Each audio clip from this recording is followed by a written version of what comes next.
The Venezuelan people continue to enlist en masse and voluntarily, responding to President Nicolás Maduro's calls to defend their country from a possible United States invasion. Let's see more with our colleague Bruno Falsi. In the city of Rio Caribe, in the state of Sucre, fishermen mobilized and went to the enlistment center in a show of unity to defend the sovereignty of their country, threatened by the new invasion from the United States. The fishermen are deploying to provide strong support to the guidance of our commander, President Nicolás Maduro, in light of the actions taken by the North American government against our homeland, which has decided to put a price on the head of our president. We are here to defend our homeland. Aquí estamos en defensa a nuestro pueblo. Here we are in defense of our people, supporting our president Nicolás Maduro. We fishermen are answering the call of our president to defend our country. Fishermen arrived from all regions in fishing boats and organized a water protest in solidarity with President Nicolás Maduro, demonstrating the strength of people power. We responded to the call of President Nicolás Maduro because we felt attacked and aggrieved. We fishermen are here, and all we want is to continue working and advancing the development of this country.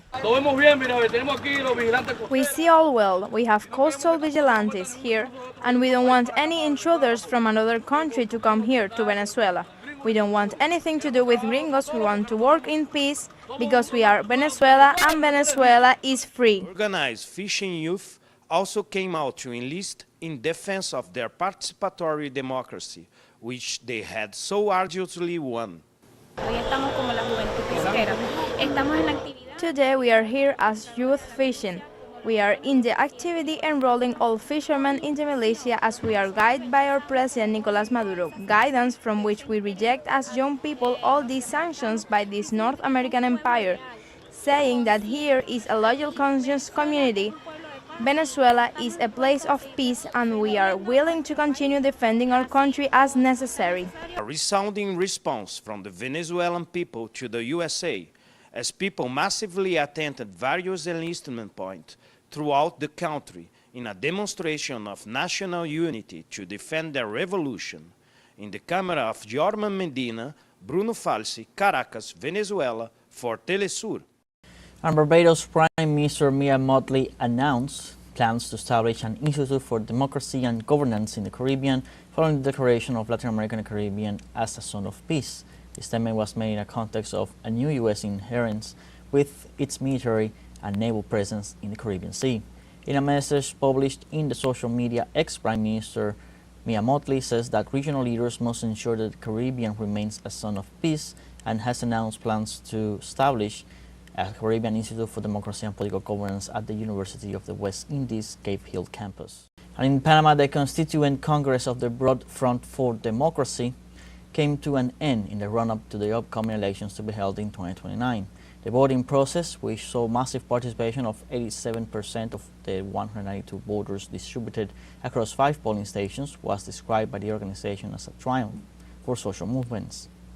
The political party proclaimed former presidential candidate Maribel Gordon as its new president at a constituent Congress that marked its transformation into a new institutional political force.